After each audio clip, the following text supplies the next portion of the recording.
Hello and welcome back to the podcast, everybody. I'm Scott Evans. And I am Zuri Hall. And this is a pretty special episode of The Vault by Access Hollywood. Today, we're going to be talking about a true pop star, Britney Spears. You know the name. She's a Grammy Award-winning singer, songwriter, dancer, actress, entrepreneur, and has had a massive career. Think about being 16 and launched into the spotlight, Stratosphere right? or Of spotlight, yes. super stardom. 100 million records sold worldwide. I mean, you could almost just start there. You don't even have to talk about the movies and the Yeah. Vegas residencies and the clothing lines and the Mhm. photo shoots and the iconic performances and music videos. But Yeah.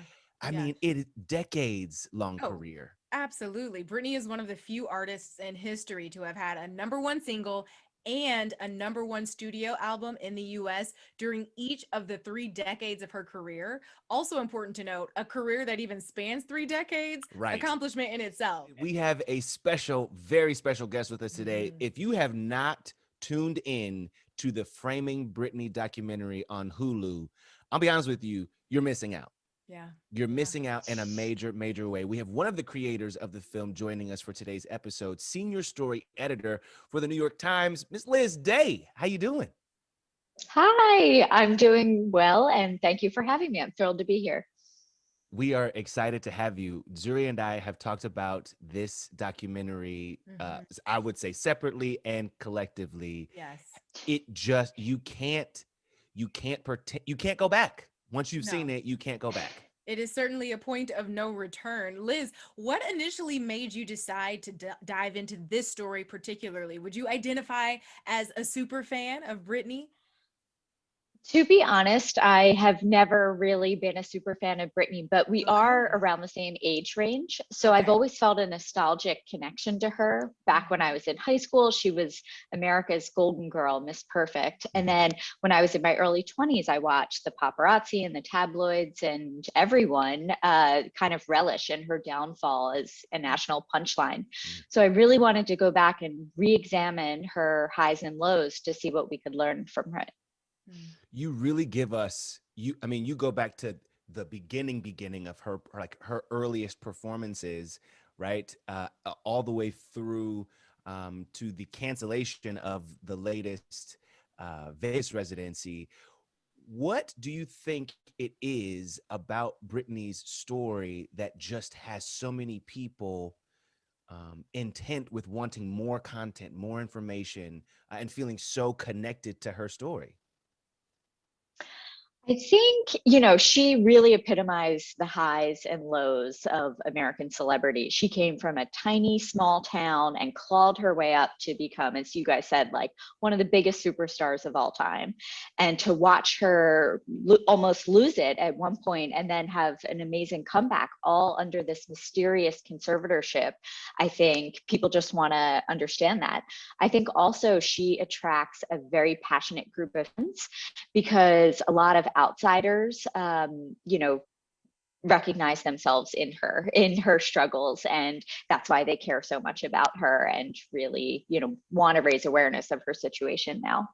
There are so many people who care about Britney who are fans of her work. I was a fan particularly of, her earlier work. I was just as excited as any other, school age girl who was hitting me baby and one more time.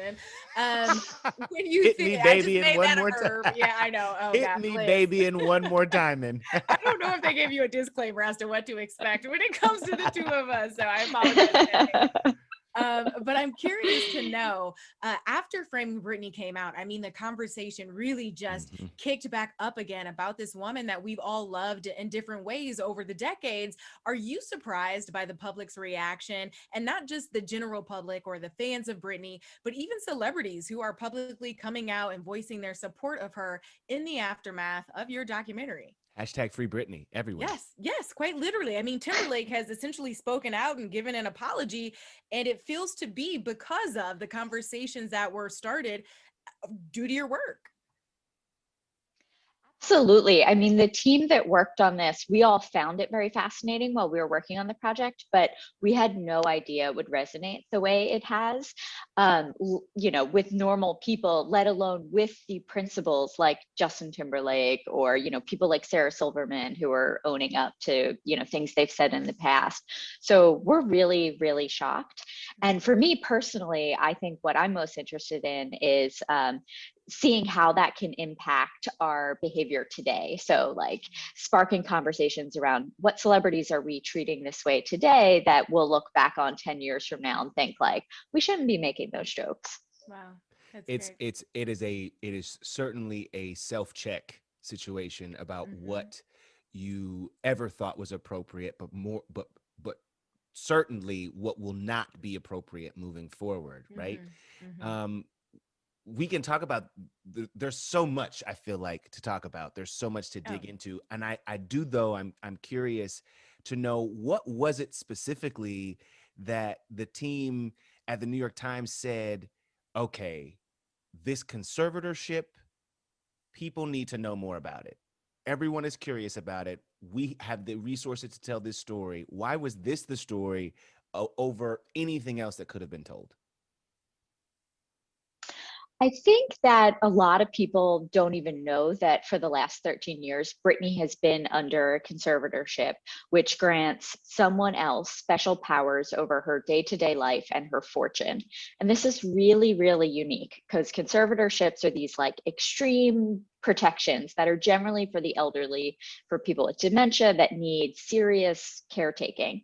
And how could this person need that same level of intense protection, but also be able to perform in Las Vegas and make millions of dollars a year and perform, guest host on X Factor and all of these things. And by examining Britney's case, what can we reveal about the broader conservatorship system across America, in which, many, many people, countless numbers of people are involved in. So I think that was really, the driving force and the reason we wanted to tell this story.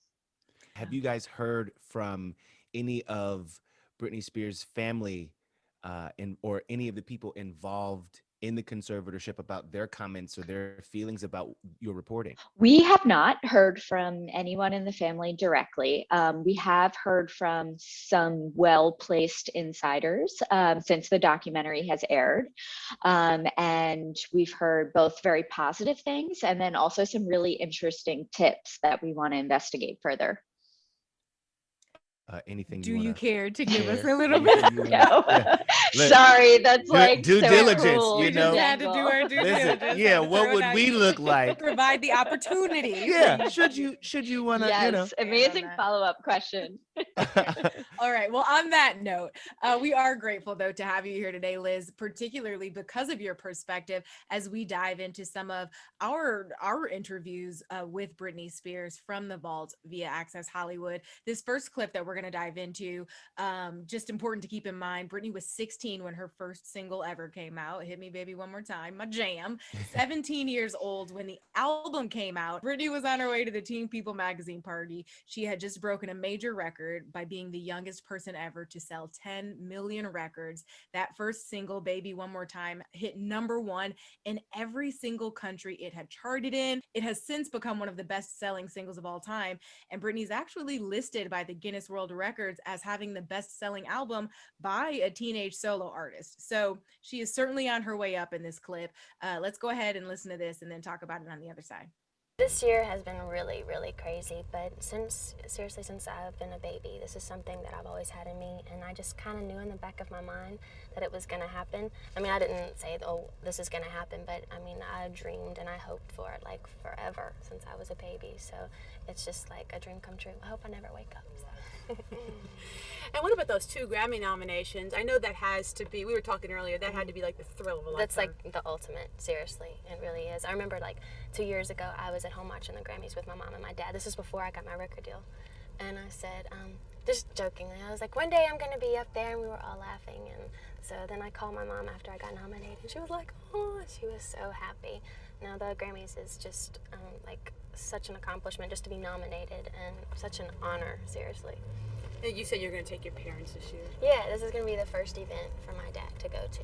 So he's going to be so excited. And my mom, she gets so stoked just getting dressed up. So we're going to have fun.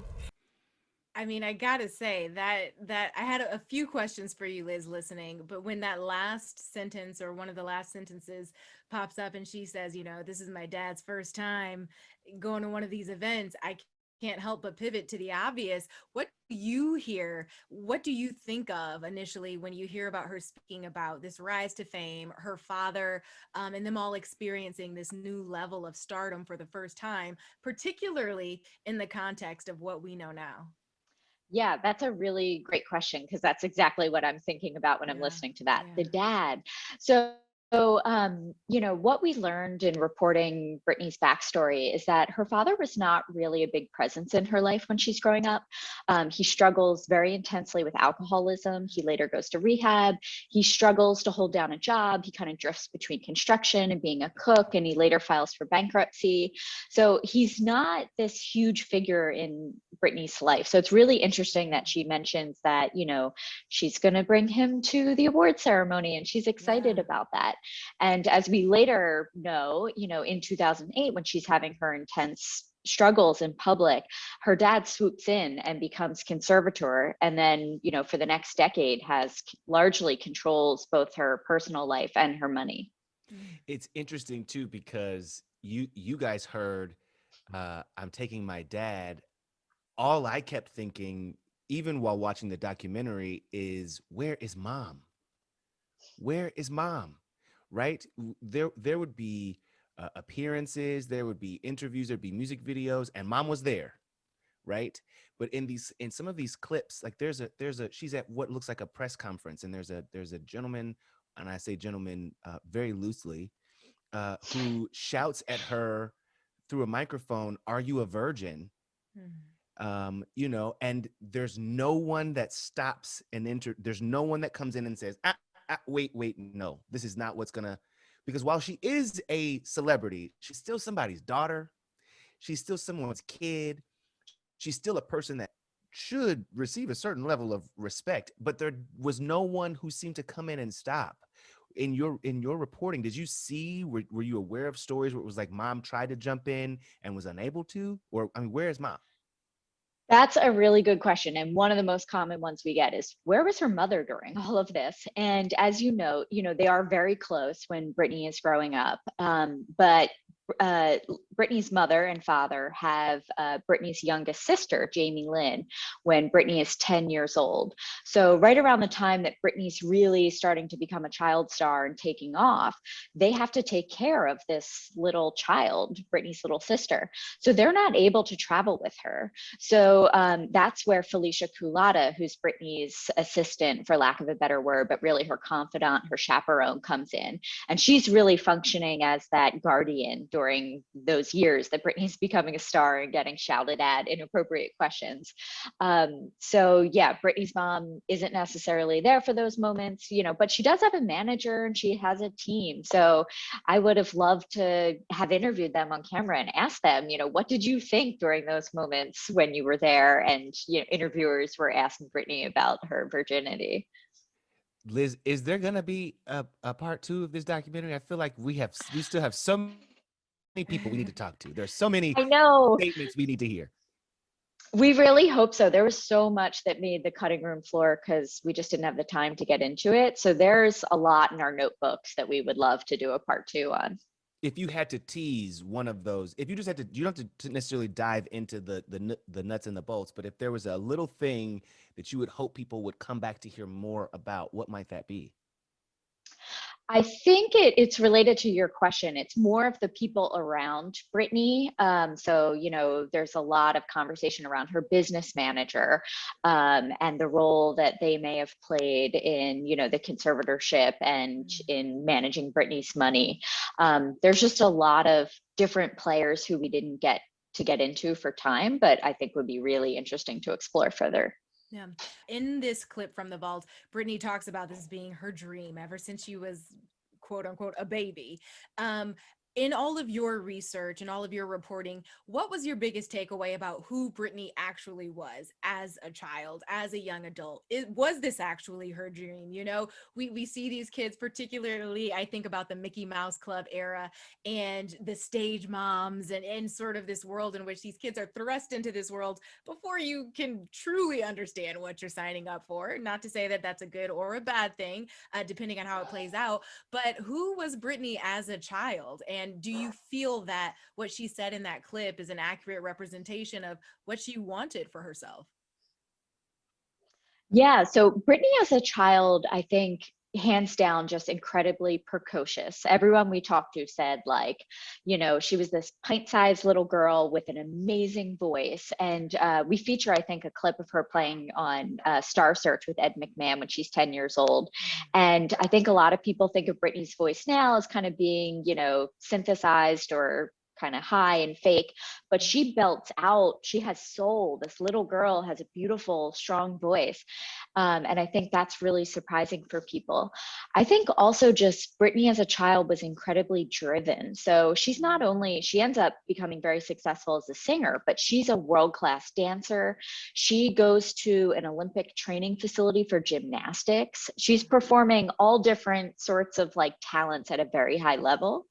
So I think that it makes sense that, she found success in one of them because she was so good and hardworking across the spectrum. We're going to get to this next clip with Britney Spears for this episode of The Vault. Zuri, I mean, we can go like what? We went back to 17, 18 with Yeah, Britney. she was 18 years old in that first clip.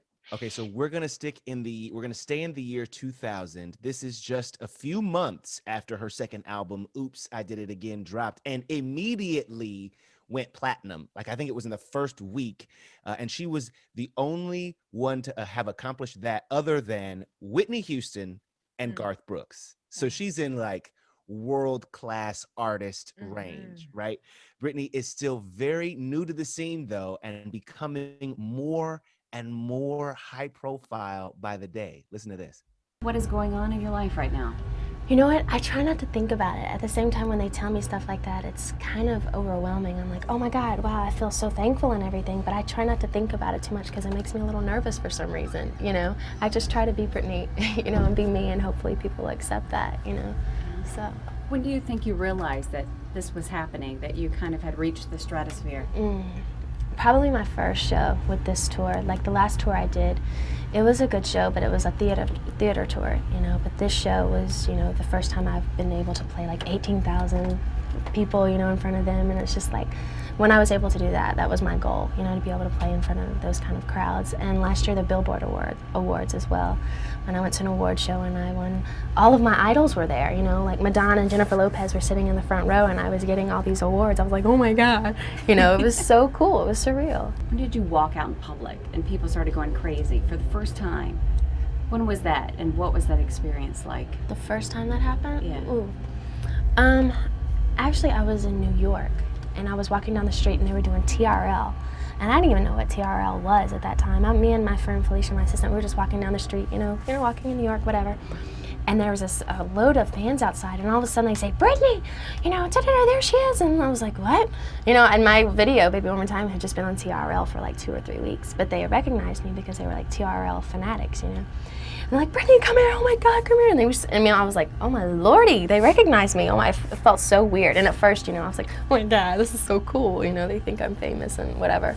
But now it's still flattering, but at the same time, sometimes it's, it gets kind of annoying, like when you're trying to eat supper with your family, and you're just there for your sister's birthday, and people keep on coming up to you and like asking you for your autograph. It's just funny how then it would have been so cool, but once you get used to it after a while, it's kind of, I think it's a little overwhelming sometimes. Speaking of her fans, the Free Britney movement, the Free Britney hashtag, it is hit all over again. In some ways, I wonder if that attention helps keep the conservatorship a part of the pop culture conversation, but I wonder if it is also maybe not helpful to the process, or maybe it is. What are your thoughts on some of the fans' commentary around what's happening versus what's happening in the courtroom? Yeah, it's hard to say because with any sort of online movement like the Free Britney movement, it's really diverse. So there's all sorts of people with all sorts of interests. But I was surprised that a lot of them are lawyers and a lot of them are really skilled investigators. So, of course, there's always people spouting off random opinions, but a lot of the people in the movement are actually pulling the court records and posting them online and, you know, asking experts and kind of evaluating them at a more sophisticated level than Mhm. you might expect. Of course, I think that question would be a lot easier to answer if there was more transparency in the conservatorship case. If Jamie Spears were willing to sit down on camera and give his side and explain, hey, these are the things I think the fans are getting wrong. Or, obviously Britney herself, we would love to hear her say, here's what I think of everything. Mhm. So in the absence of that, I understand why the fans are, doing their own analysis. Yeah. It feels very foreboding to listen to Britney speak about fame, this new level of fame, particularly because obviously hindsight is 2020, and we know what awaits her when it comes to some of the perils of that fame. Mhm. We're going to talk in just a minute here about the paparazzi culture and what that was in the early 2000s, which was just completely unbelievable Outrageous. now, completely outrageous, but at the Yeah. time it was so normalized. Before we get into that though, just some context for that relationship dynamic, if you have it, between Britney and Felicia. She mentions she Mhm. was in Times Square with Felicia. That was, a close friend, a confidant, an assistant is what she referred to Alicia, or excuse me, referred to Felicia as in that clip. Do you have any information on their dynamic at that time? Yeah, so we interview Felicia in the film, and she provided, I think, the best glimpse into like who Britney really is and what her personality is like and what sort of character she is. And to listen to Felicia tell it, Britney has stayed very down to earth during like this era in which she is the biggest celebrity, and she's getting her privacy intruded upon by everyone. Yeah. And Britney really, kept a good head on her about like, yeah, this kind of sucks in some ways that I can't walk down the street, but you know what? Like, I'm incredibly blessed and privileged. So I think that was really interesting insight to get from Felicia behind the scenes. Yeah. Were other members of Britney's team back then, did you guys reach out to them to to also sit down for interviews, and did they just decline? Because it just seemed like her entourage was, I mean, it was a close-knit group, but I mean, she had a lot of people with It's big. her. Yeah. Yeah. Yeah, so we made a lot of effort to talk to her bodyguards. There was one in particular, Big Rob, who was there for Mhm. a long time, pretty close to the family. Unfortunately, we weren't able to reach him, but we did talk to a lot of people, and one appears on camera who were involved at Jive Records with signing Britney. They discovered Britney, helped market her, and make the music video for "Baby One More Time." But it's still, at the end of the day, Felicia was really the one that like Mhm. went home with Britney at the end of the night and heard her hopes and dreams and her inner thoughts. So that still felt like the best perspective. Yeah, I mean, her commentary just seemed so like, I just want y'all to know what it was really like. I just want everybody to know what my experience with her was really like. And her experience must have been one that was, I mean, we've said outrageous, but think about the early 2000s when paparazzi were on boats with the long lenses shooting celebs, topless on the beach. And Mhm. like, this was when paparazzi had really taken things way, way over the top because they were getting massive dollars for these photos. So this next clip we're about to play is from 2002, right? So it's not just fans that are a part of Britney Spears' life on a daily basis. It's also these photographers who, she seems to, in some of the photographers' eyes, seem to have a relationship with. These are people that she sees on a somewhat regular basis. And in 2002, Britney was just 21 years old and is asked to address what happened when she gave the middle finger in Mexico. She had to clear up a little bit of confusion. Was she flipping off the paparazzi or perhaps maybe some fans who were watching? Listen to this. I wasn't flipping off my fans at all. I love my fans. We got off the plane, and the paparazzi and all the camera crews, they were like, we almost got in 4 wrecks on the way to the hotel. And they were getting out, and they were shaking the vans, and they were really getting a little bit out of hand. And we were, we were in danger, basically. And I gave them the finger because I was not happy with that. So, but it was not my fans. I love my fans. You've been quoted as saying that I'm human and I get mad too. Do you feel like sometimes people expect you not to be human? Yeah, I think so. Yeah. It was just, I think it was my defense mechanism. I was just like, go away. Right. So. There's so many young kids who look up to you. Do you regret having done it at all now? You know what? I think it's a blessing that people look up to me like that. I don't know what they see, but it's very, very sweet. But like I said, I'm human, and I mean, I'm not the type of person I want to go out and do anything crazy. I don't think, flipping your finger is not the nicest thing in the world, but I think it was just me basically protecting myself. What strikes me most in this situation, Liz, is the difference of interviews. This is from a clip from 2002. I interviewed Britney Spears backstage after she was awarded this incredible award recognized by GLAAD. And it was a totally different conversation. In fact, she seemed so overwhelmed with one camera and me showing her a photo of her and Ricky Martin backstage at the VMAs or MTV Movie Awards. She said to me, I said, what do you remember about this night? What do you remember about like hitting it big on this stage for the very first time? She was like, key to happy life, no memory. And then cut the interview. What? Right? Like the interview was done. Like it was like, Really? I'm very uncomfortable. I don't really have anything else to say. Thanks for your time. It's so good to see you. What do you think that was, though? Yeah, well, that's my question. It just seems like a very different person. And I'm not talking about someone who's grown up and, has evolved a bit, but it is shocking how in control she seemed in this 2002 interview and how not necessarily in control she seemed in my interview backstage at GLAAD. Wow. Yeah, I mean, that was definitely a theme of our documentary as well, was, how much control she had from a very young age, which I think surprised a lot of people who just assumed she was, a talentless puppet who other people, made. But no, she's very much so the architect of her own success and very impressive in these interviews. Her responses are very smart and tough.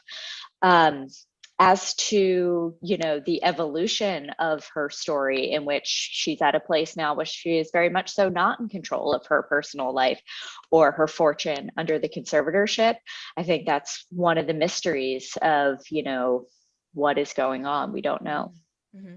The clip that we're about to throw to, Liz, is from 2004. But before that, when Britney's talking here, the thing that stood out to me is she sounds so sweet. And what made me kind of like laugh from just the ridiculousness of it all is that this woman, technically grown, right, of age, has to explain flipping off anyone. First of all, I mean, it's a middle finger. God help us all if this is what is the deep dive of the night. But the takeaway for me was that she is being held accountable for that sort of behavior, whatever that even means or implies. And that from a very early age, the walls are starting to close in on her. Like if that was me being asked, well, can you explain why you flipped someone off? I don't know. I was mad and they were in my space. But for her to be going through that on the public stage, I can't even imagine. Is it safe to say that by this time, the paparazzi, the media frenzy, the attention is starting to close in on Britney and maybe affect her mental health or her mental wellness, which would be completely understandable? You definitely see, the first few years, she's Miss Perfect, America's Golden Girl. And then very soon after that, you see people coming for her. And that's often the press. They want to tear her down. And I totally agree with you. It's hilarious. Like, who cares if she gives the middle finger? But the media is obsessed with always asking her, you're a role model. Like, what do you say to little girls that you did X, Y, or Z? And, you know, we show a clip in the documentary of the wife of the governor of Maryland saying, I would shoot Britney Spears if I could because of the, you know, role model she plays for young girls. And Britney's response is like, that's horrible. And I'm not here to babysit anyone's kids, which is really smart and impressive. Yeah. I Liz, think that was a one Diane last, Sawyer interview, by the way. That was a Diane I know Sawyer interview. it's fascinating. And I, you know, I haven't really watched a Diane Sawyer interview in the last few years, but I still feel comfortable saying I don't think she would do that today. Right. It's, you know, I think it was just very much so a sign of the times. Matt Lauer was doing it. Everyone wanted to like hold Britney accountable for the example she sets for young girls. And obviously that's a lot of pressure to put on any one young woman. I think one last observation about that clip is, yes, the paparazzi are swarming her and hounding her and she gives them the finger, but that's 2002. We see the paparazzi get exponentially worse over the next few years, culminating in 2008 when Britney really, you know, has her public struggles. And, you know, one moment we couldn't include in the film, but I've just, you know, been shocked forever about is that in 2006, 2 months after Britney gives birth to her second child, the paparazzi take a very graphic upskirt of her. And the reaction is for everyone just to kind of laugh and be like, ooh, Britney's a mess. She doesn't wear underwear. Whereas today, you know, that would be criminal in a lot of states. So I think, again, just that, you know, Britney might have been one of the last big celebrities that was treated this way by the paparazzi. And it's really fascinating just to watch that footage and, you know, see what it was like. Yeah. You are a consummate professional. But when you saw the interview back with some of the photographers at that time, in particular the gentleman, and I use that loosely, the gentleman who was responsible for getting that, he called it the money shot of her coming at him with the umbrella. It was his vehicle that she hit. When you heard him say she needed us as much as we needed them, and you heard those kinds of like rationalizations of why they were able to treat her the way that they did. I mean, as another woman, how did you, I mean, it was infuriating for me to watch. Were you ever infuriated by some of the dialogue happening around this story?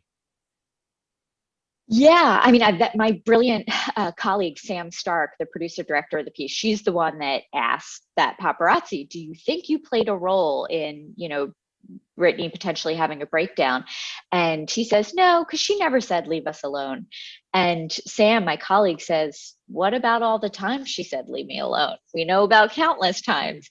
And he says, what about the time she flicked you off? Yes. And said, leave me the alone. Camera. And said, hey, you leave me alone. Please. Exactly. And he says, well, she meant leave me alone for the day, not leave me alone forever.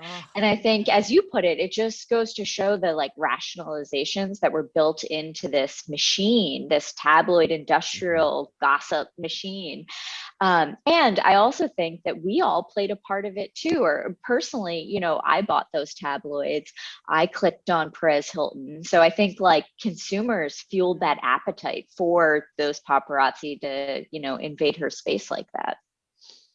Yeah, it was really indicative of the times, to your point earlier, Liz. And it makes me think of that quote, you know, if you knew better, you do better. We're having so many public reckonings, even now in different spaces and in different contexts.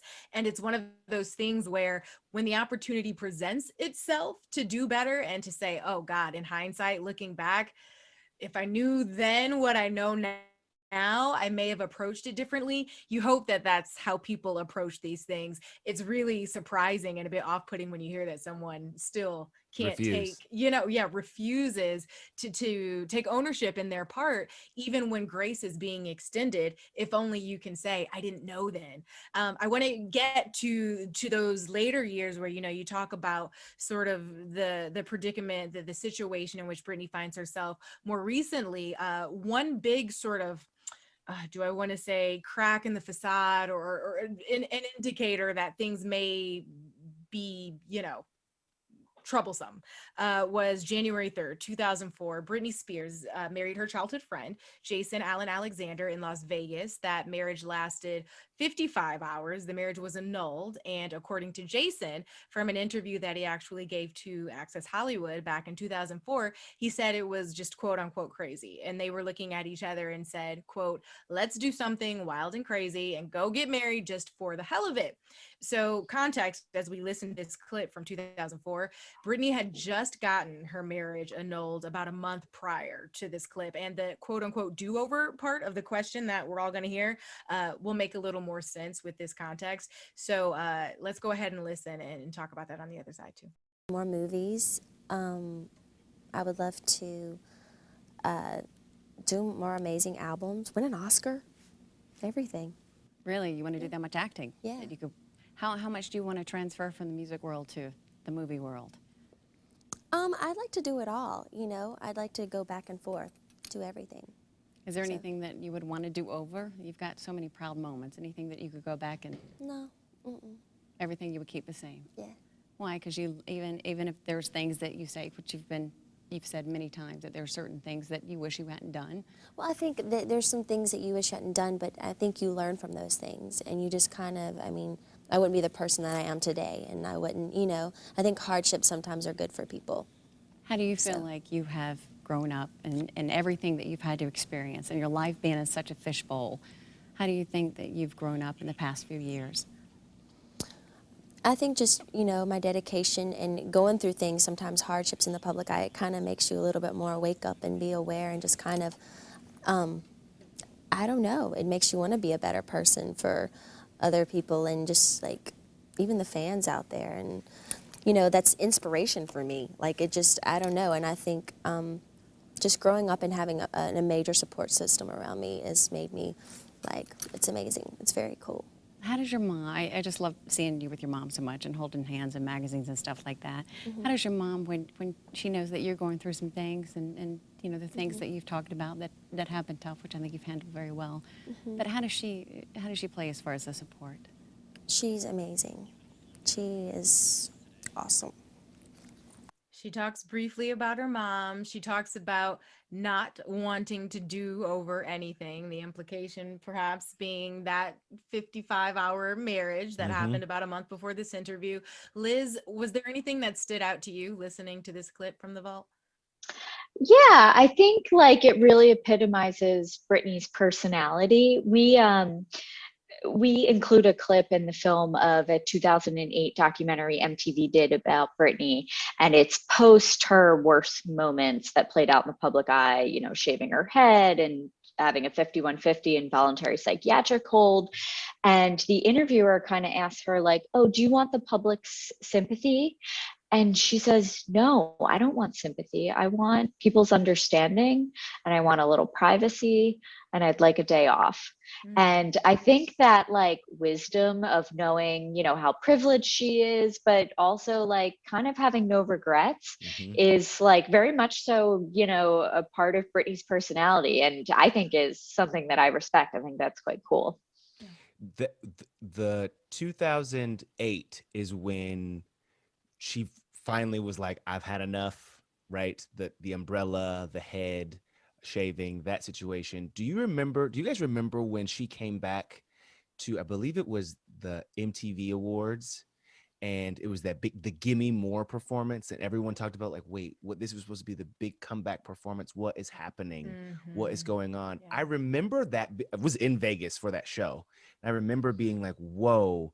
I was surprised to not see it as a part of the doc framing Britney. Was there a reason why you guys didn't go there? Was it?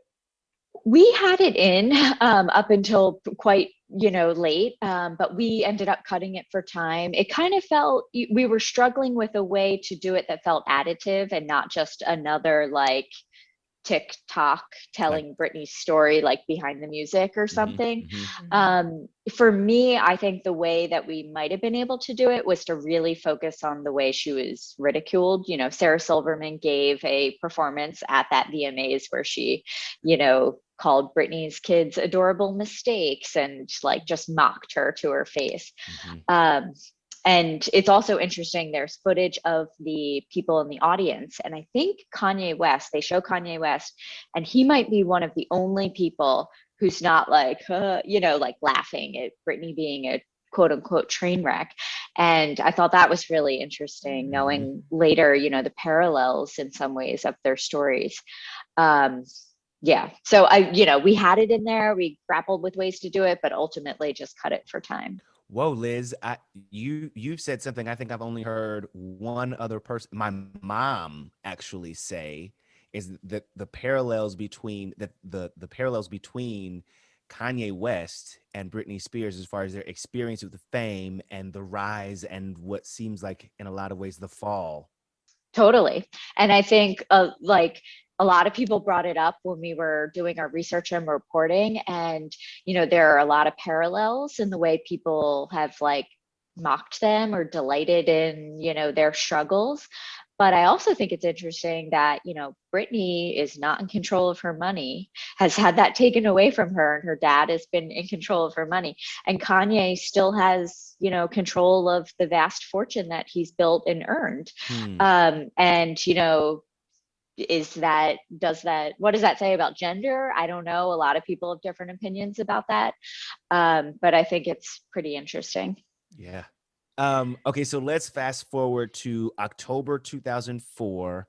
Britney married Kevin Federline, and after 3 months of dating, actually, and a lot of people at the time were like, "Whoo, that's fast," but now that's like, especially in quarantine, that's like 7 Light years. Think about it, the couple welcomed their first son, Sean Preston, in September 2005. And just 6 months later, she visited New Orleans after Hurricane Katrina hit and opened up about how life had changed since becoming a mom. Listen to this. Words can't, you know, words can't explain. And that's all I can, it's amazing. It's I awesome. can tell. I'm You very have a whole blessed. different glow to you. Oh, well, thank you. Yeah, you really do. Oh, well, thank you. You said something that really caught my attention in People magazine where you said, I didn't realize I could sing till after I had the baby. What did you mean by that? Well, I just felt like you get to a point when you start singing for, it's like a job, and which you love. But I started singing with him in a way where I really enjoyed it. And I think when you really enjoy something, it sounds so much better. You're right. The passion's different. The passion's different, exactly. So I think that's probably what happened. I mean, we all went like this. When she talks about her kids. I mean, right? And like, especially saying that I didn't know that I could sing, or that the love of singing had returned after learning to love or beginning to love this little kid, her kid. It is striking because there was a part of the Framing Britney doc where I think she was traveling in Europe, right, with Lindsay Lohan and hitting various clubs, and the commentary was like, "Where are your kids?" You know what I mean? And I think about how if there's one thing a mom deserves, it's a break. It's a break, right? It's a break. It's and maybe that's one of the things that I guess we're all learning in quarantine, as a lot of fathers are having to pick up some slack where in other ways, wouldn't have happened without this kind of worldwide shutdown. You can't get away. But man, just hearing her talk about her kids, it's like it was a really sweet thing to say. Absolutely. And that was a big revelation in our research and reporting, was Britney from, a very young age. She's 17 years old giving interviews, and she's talking about wanting kids and how important a family is to her, and in a way that feels very surprising. And you don't feel like you see, the 17-year-old stars today doing that. And it feels very sincere too. And we also heard from just everyone who knows her that her kids are like the number one thing in her life. And we also heard from a lawyer that she tried to hire in the early days of the conservatorship that she kind of accepted the conservatorship was going to happen because she felt it was, the best way that she would retain or regain custody and be able to see her kids. So I think that like her relationship with her kids, and you can see it on Instagram too, is like a really important part of the story of who Britney is, and just how important motherhood is to her. And I'd also add, just personal news, I gave birth 2 days before the documentary premiered. Oh, So I was pregnant during most of congratulations. this research and reporting, and listened to a ton of Britney so much that I joke that my baby's gonna always, have a connection to Britney Spears' music. But I was just so touched by hearing her talk about how important her kids are and her relationship to her kids. And I think a lot of people don't know that about her. hmm When you talk about that, about how close she is with, how much she loves her children, it really breaks my heart because we think about where she is right now. We think about Mhm. this conservatorship. We think about this Free Britney movement. And good God, I mean, for the listeners who are tuned in right now, who maybe haven't checked out the documentary before, can you just kind of, in summation, break down where exactly Britney is right now, what this conservatorship is, and why there's a need for a hashtag Free Britney movement? Why can Britney not free herself, if not from the conservatorship, from the specific person who's in control of it right now? And go see the documentary right now. Just go, Right, and then go right, watch. just after you finish this podcast episode, dig it up on Hulu, and then just go ahead and give it a listen. Yes, the documentary will explain everything much Mm-hmm, better than mm-hmm. me. But basically, for the last 13 years, Britney Spears has been under a conservatorship, which means she does not fully control her personal life or her money. And it's a very unique legal arrangement in which someone else is given special powers over those things for her. And right now, in the last few months, she has been fighting with her father over the control of her fortune in court. And her lawyer is saying Britney does not want her father in control of her money anymore. She won't perform anymore as long as he's in charge. And she's told me multiple times she's scared of her father. Her father, Jamie, is refusing to step down. He says, I've done a good job. I love my daughter, and I should stay in charge. So this battle, there was a court hearing last week in which not much happened. The judge allowed both Jamie to stay in charge alongside the financial company Britney wants to run her estate. But what we predict will play out is the battle will only heat up further, and Britney's going to really fight to get her dad removed. And we know that the court system is pretty slow, so whatever will play out will probably take a while, and it'll be really expensive. Britney's paying for the lawyers on both sides, and it'll probably be ugly, if they start really like throwing accusations against each other. It could get quite fierce. It's I it, uh, it the fact it's the fact that she's paying for both and forgive my ignorance, right? I know very little about how a conservatorship works. In fact, I know nothing outside of what we have talked about today and the reading through the Free Britney hashtag and posts. But it just seems that if you're a father of a daughter and you say you love your daughter and she's like, I'm afraid of you, I want anybody but you maybe find a company who you can both agree on and you move on. I just don't, I don't understand. I don't understand. That's a really good point. And we heard that from a lot of experts who said, listen, Britney is not trying to appoint some random guy on the street or Mhm. like a boyfriend that she's known for 2 weeks. She's picked a very well respected, large financial company that, handles money for Apple and Oprah and Amazon. And she's 39 years old. And she's saying to her dad, I don't want you in charge anymore.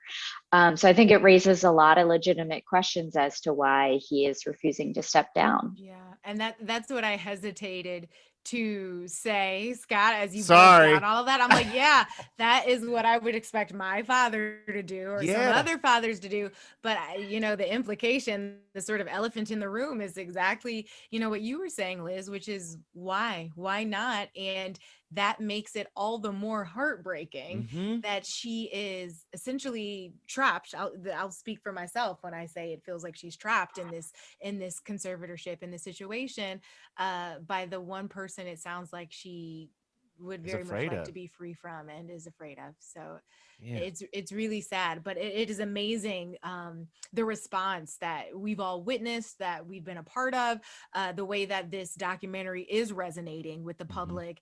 And I would hope that through the public outcry, through this renewed conversation because of Framing Britney, maybe there could be movement in that space. Liz, do you feel that that is even Mhm. realistic? I mean, what is legal is legal. What's happening in the court is happening in the court. We've seen the public was trying to free the Tiger King 15 minutes ago. You know what I mean? We see how that And played out vote for him. and vote for him for So mayor or governor or something, listen, right? oh my gosh. So I just say that to say what the public wants and what is actually possible or legal are two entirely different things. So how do you see this playing out? How do you hope it plays out? Yeah, that's a really important distinction, is as much attention as it's getting among the public, that is totally separate than the way the law Mhm. is written and the way the judge rules in a Got it. courtroom. And also there's a lot of sealed records that we just don't know. So there's a lot that we don't know, but what is expected is that Britney's lawyer is really going to ramp up his arguments to remove why Jamie should be removed. And part of that will be raising specific issues and allegations with the way Jamie has managed Britney's money. So personally, that's what I'm most interested in keeping an eye on. I think depending on how strong of a case they make, that might allow the judge to say, yes, there is reason to remove you. Because it's quite if he's not willing to step down, it's quite a drastic step to say you have to leave. Um, so, I think I wouldn't put a bet, try to put numbers on it, but I think it is Yeah. possible that she'll get him removed. I think it's likely he won't step down. She'll have to get him removed. Okay. Liz, you talked about the difference, the difference about what's happening in the courtroom versus what's happening in public, but it shouldn't go unmentioned that there have been some significant shifts in tone and attitude since the release of your doc. Justin Timberlake coming out and apologizing. I mean, I read the statement. It seemed to be genuine. It seemed to be in response to public pressure, but it seemed to perhaps be the thing that maybe has been on his heart for some time and needed that final kind of push, that final kind of wake up moment. What did you think of the apology, and maybe even some of the commentary around the apology yourself? Yeah, so I always get uneasy and uncomfortable when people that get the pitchforks out and really come for someone. So part of me kind of felt for him to see, the level of furor that was coming toward being directed towards him. Because ultimately, there were a lot of people who acted that way. And there were, a lot of people helped him make that music video. It wasn't just Justin Timberlake going after Britney Mhm. Spears. Um, but, at the same time, him deciding to come out with that statement, I'm sure involves publicists. It involves like a whole machinery of people who are giving him advice that, you have to do this, whether or not you want to do it or how painful it is to do it right now. But again, I think I'm most interested in like not necessarily hearing his apology, but just the conversation that it sparks among normal people who recognize like, okay, I'm going to change my behavior moving forward so that I don't, laugh at these jokes anymore. I don't unfairly judge someone like this again. This was the line that stuck out to me. I know this apology is a first step and does not absolve the past. He goes on to say, I want to take responsibility for my own missteps in all this, and as well be a part of the world that uplifts and supports. And my hope is that anyone who is on the other side of this thing also can take that as a cue, you know what I mean, to check themselves in situations where they might be coming outside of themselves and say, is this being helpful? Is this being hurtful? And am I doing what I intend to be doing right now? You know? Yeah, I think you're right in that it felt like punching down, you know. I think that's why people reacted so harshly towards it, because there were a lot of clips. We could have included a lot more of Justin in the film, Ooh, quite frankly, and you might see the clips circulating on Twitter. come on, Liz. He, you know, there's a We could have added a little bit more. I'm, you know, not again, No, not to go understood, after understood. Yeah. Justin as the only person, but you know, there was a moment, I think around 2007 or 2008, he's accepting an award and he looks into the camera and says, like, you know who, stop drinking. You're making a mess out of Oh, yourself, and the tabloids are Oh, gonna wow. say blah blah blah. And you really feel like at that moment that's punching down and really going after someone who, you know, is struggling. But as you say, I think it's a good reminder that, like, whether or not Justin will do this again, I'm sure he won't, but like the audience for that apology and the conversations Mhm. it sparked is way more interesting for people to look at yeah. themselves and be like, hi, I don't want to punch down, I want to Yeah. uplift. Yeah. Liz, I already told you we could do this all day. So they're So telling me, I'm gonna save you from Scott, Liz, and say they're thank telling you. me, go ahead and wrap it up. Thank you.